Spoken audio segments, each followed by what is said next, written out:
dificuldades que a gente atravessa, geralmente, é para o nosso crescimento. Então, se os obstáculos que nos colocam nos sirvam para nos fortalecer, Deus é maravilhoso. Bom, pessoal, o tema que nós vamos tratar hoje é os opostos. Ele está no livro Renovando Atitudes, escrito na média. E ele trata basicamente de como é a nossa reação diante do comportamento das outras pessoas. E se esse comportamento for diferente do nosso, a maneira que nós reagimos quanto a isso. E eu vou começar a leitura com uma partezinha do Evangelho segundo o Espiritismo, que trata sobre esse tema, está lá no capítulo 10, item 12 do livro.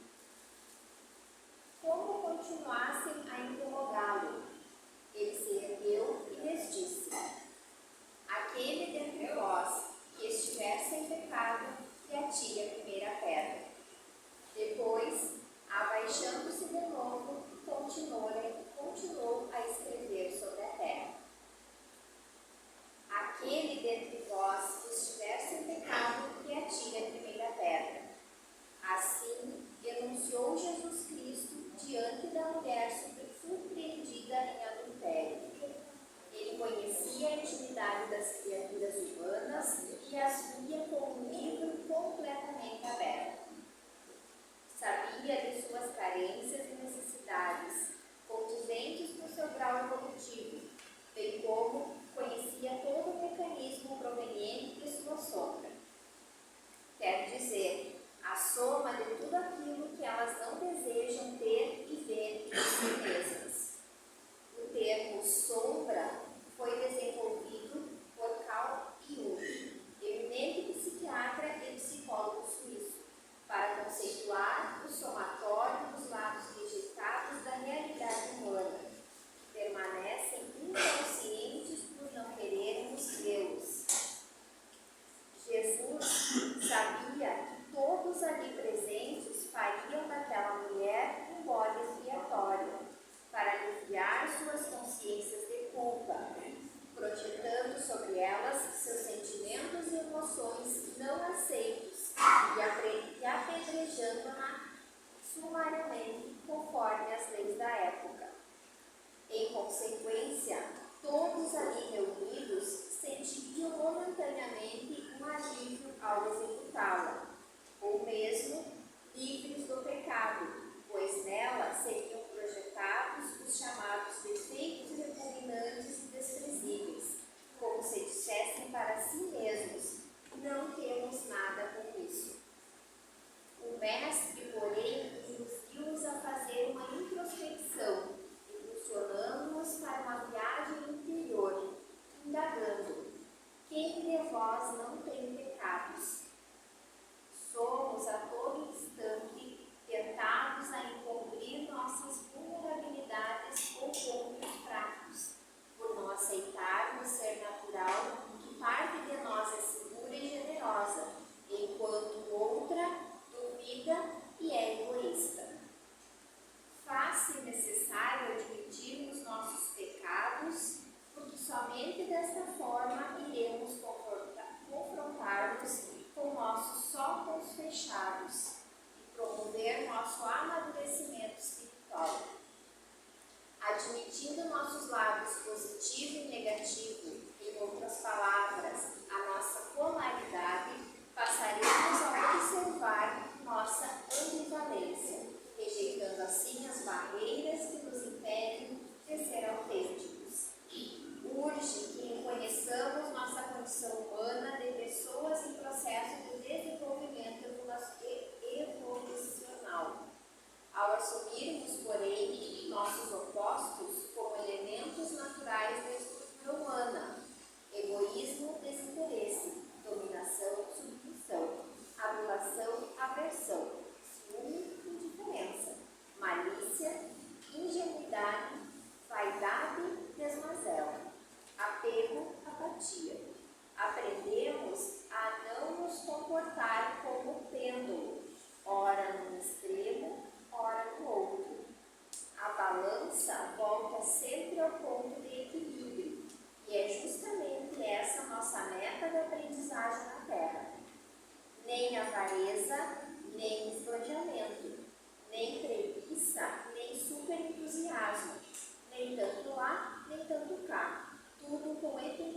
equilibridade, isto é, dando igual importância aos lados, a fim de acharmos o meio termo.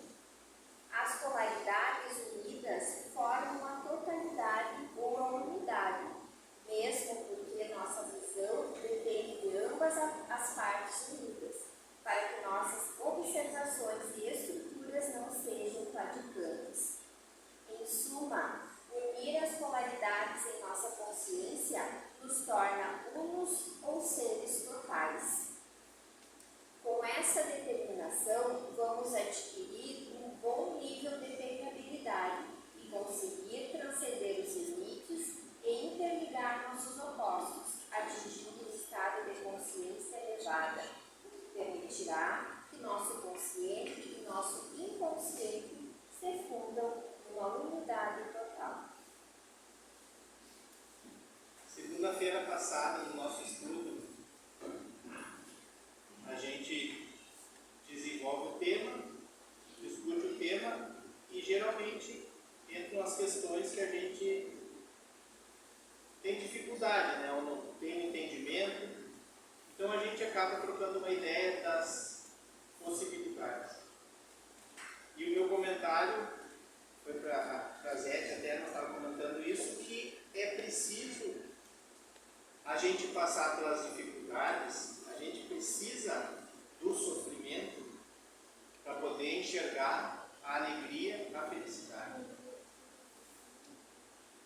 Esses opostos estão dentro de nós, a gente tem que entender o ódio, a gente tem que entender a raiva para compreender o amor. A gente não consegue passar pela vida num mar de rosas, até porque não teria graça nenhuma. Não é para isso que nós estamos aqui. A nossa compreensão de oposto é olhar para dentro de nós e entender que a gente tem todas essas dificuldades. Eu sinto raiva, eu sinto angústia, eu sinto desamor, eu sou egoísta. Eu preciso me olhar e entender quem eu sou no caminho. Se eu quiser fazer uma transformação para o outro lado, como é que eu vou atingir esse amor incondicional, essa fala que a gente diz aqui toda semana? Todos os palestrantes que vêm aqui colocam o estudo da semana, se a gente não se compreende. E aí eu vou voltar. O ano passado, quando eu falei a respeito do espelho, a gente tem dentro de nós duas pessoas claramente, porque Deus colocou o bem e o mal. Nós vivemos aqui na Terra para atingir uma próxima era, uma próxima evolução. Nós temos que passar com essas dificuldades e entender essas dificuldades. Isso dentro. E quando a gente olha hoje o mundo como está, com guerra, né, com essas pandemias, com tudo que está acontecendo, a gente ainda coloca os opostos dos outros para dentro da nossa casa. Várias situações, hoje nós comentando do jornal, né? Porque eu assisti no jornal, eu não assisto no jornal. Várias situações são nos colocadas dentro da nossa casa e a gente é que permite, tá? Ao ligar uma TV, tu permite que aquilo que seja falado entre na tua casa, entre no seio da tua família. E a compreensão daquilo ali, se não houver uma discussão, e não há, a gente não para discutir o jornal. A gente simplesmente ou concorda com o que é dito ou discorda. Radicalmente, nós estamos nesse processo, né? Esses opostos, na outra palestra que a gente fez também, foi colocado de uma outra maneira, que será que nós estamos enxergando certo tudo que está acontecendo hoje? Será que a nossa fala a respeito do que a gente está vendo na internet, está vendo na TV, é condizente com a nossa realidade para a pessoa que convive perto da gente?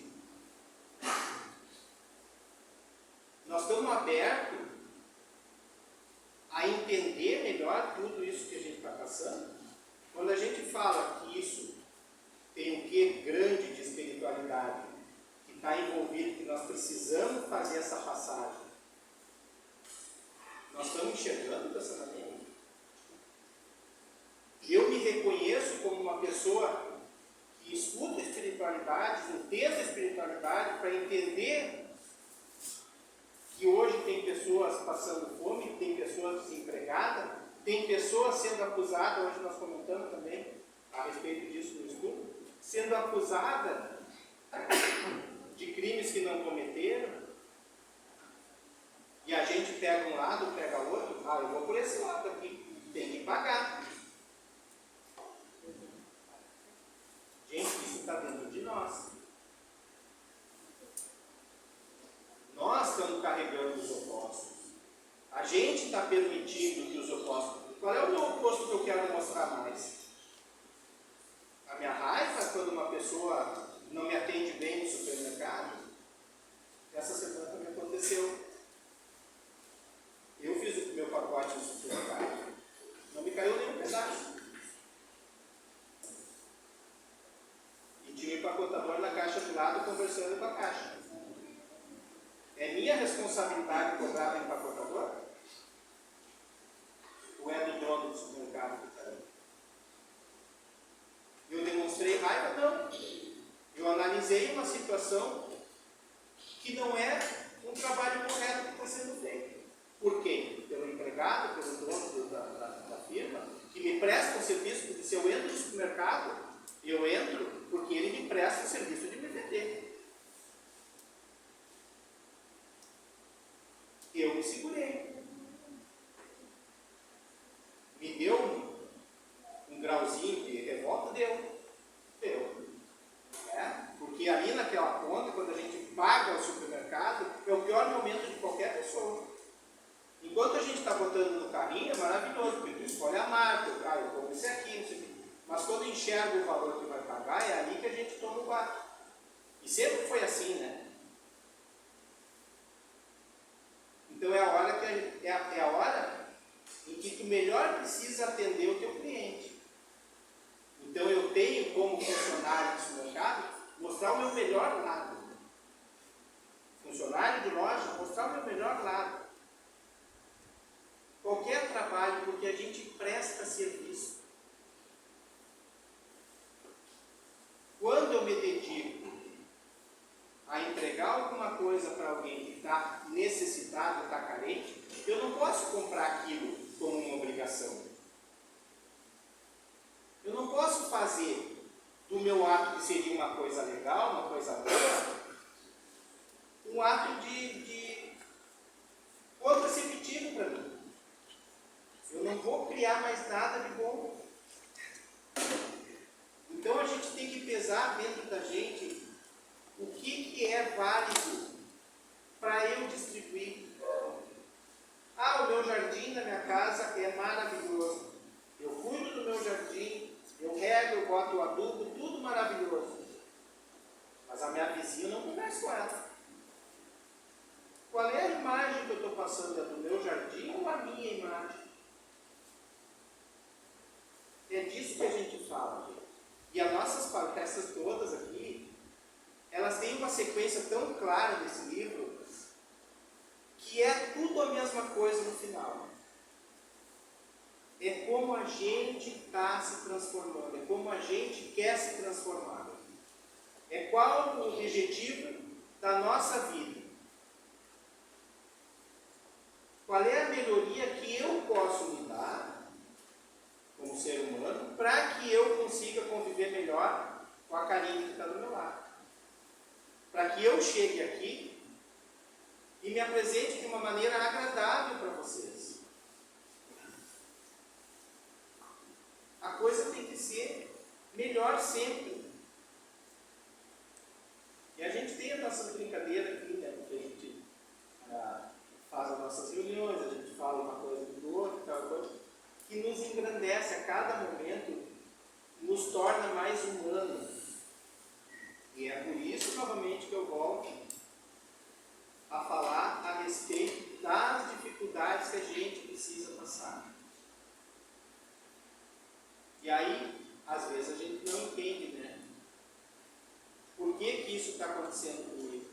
O que que eu estou fazendo de mal que isso está voltando para mim? Hoje no estudo nós estávamos falando sobre obsessão,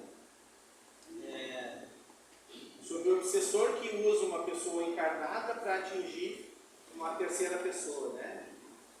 E isso é tão natural hoje em dia. Nós temos isso seguidamente com pessoas próximas que nos falam palavras ruins, né? Tu faz um agrado, tu dá um bolo para uma pessoa e a pessoa olha para aquele bolo e diz: ah, mas eu não gosto desse bolo porque esse bolo tem coco. Tu não gosta de coco, fica quieto. Agradece o bolo. Faz um carinho, aquela pessoa dedicou um tempo pensando em ti, não é fazer o bolo. Ela dedicou um tempo pensando em ti para fazer aquela entrega. Ela foi no mercado, comprou os ingredientes necessários. E a pessoa vai reclamar que o bolo tem coco. Certo? Então, assim, a nossa necessidade, pessoal, de olhar para dentro da gente, de entender que a gente tem todas essas dificuldades. Eu digo sempre, cara, que o amor é maravilhoso, né? Mas o ódio te transforma. E todos nós aqui, eu tenho certeza, já passou por um momento de ódio. E aí a gente atingiu o amor. A nossa necessidade do ódio é de crescimento. Ah, eu nunca odiei ninguém, não sabe o que é crescer. Eu nunca tive raiva. Aquilo tem que mexer com a gente. Como é que a gente vai pedir perdão para alguém se tu não passou pelo processo da raiva? Não tem como. E o perdão não é dado, é pedido, né? Porque eu não posso perdoar alguém se aquela pessoa não tenha feito nada para mim.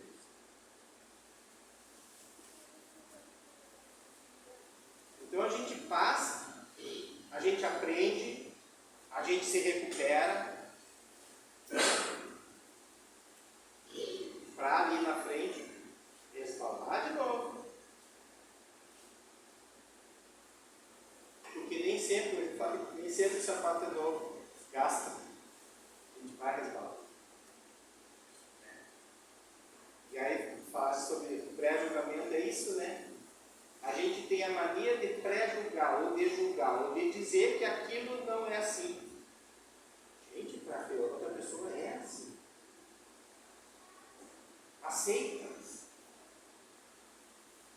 Ah, mas na minha casa eu não faço desse jeito. Beleza, maravilha, que lindo. Nós não temos que seguir um padrão mundial, não é para isso que nós estamos aqui. A gente é o único. É único em espírito, é único em alma e é único em corpo. Com a permissão de Deus, que é coisa melhor que isso. Deus nos colocou dessa maneira para que a gente consiga chegar num próximo local em que as coisas se transformem, que não é mais necessário nós ter karma.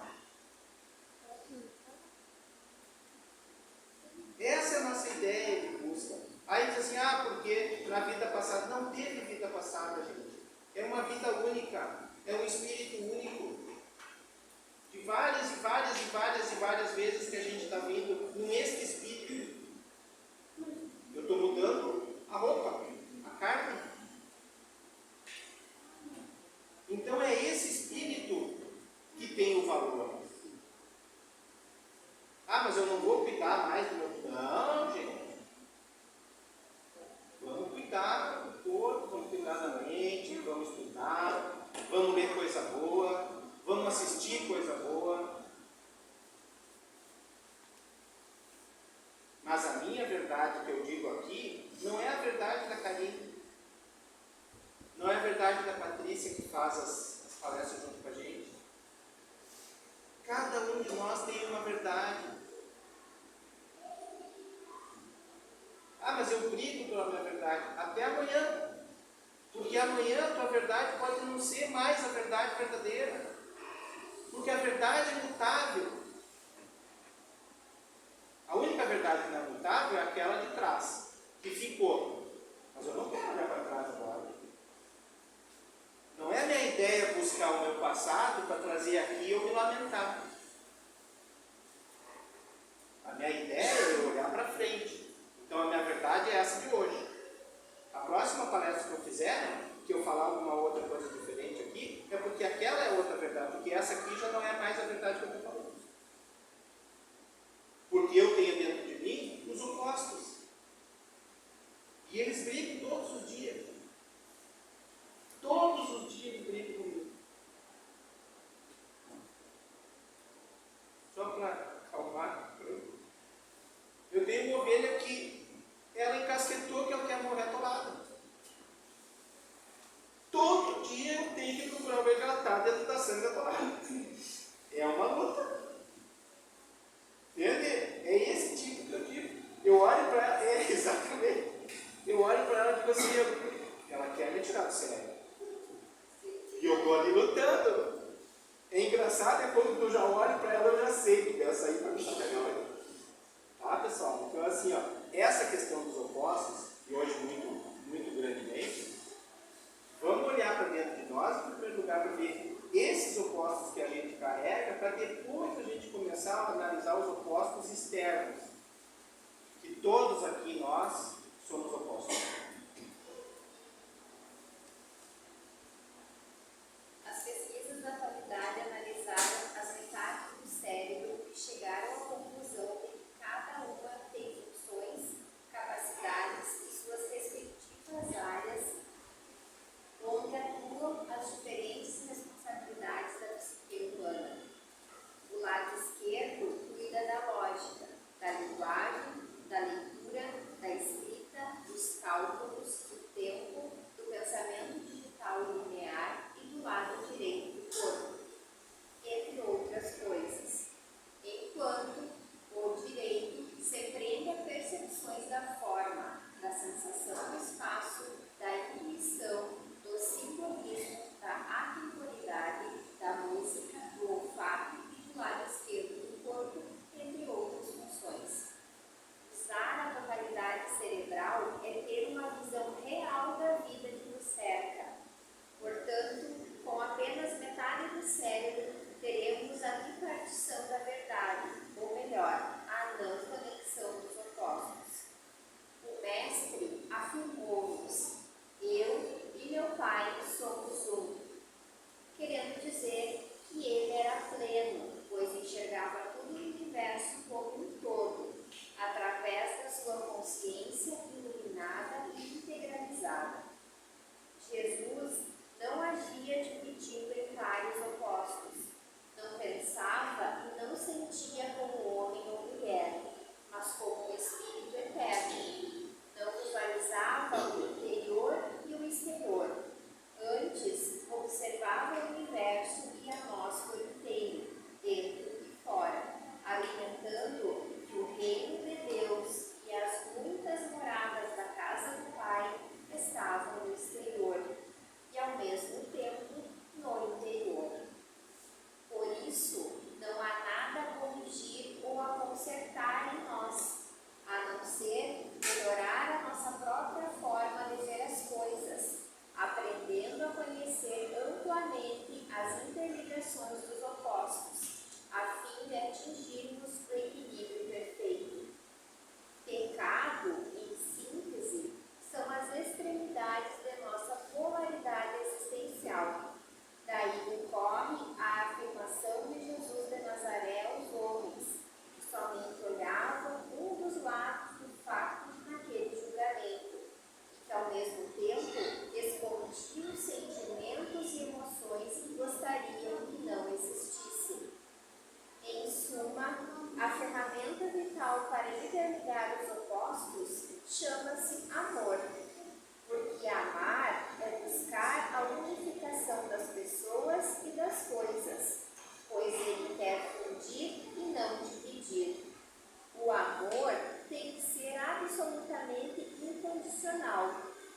pessoal, hoje então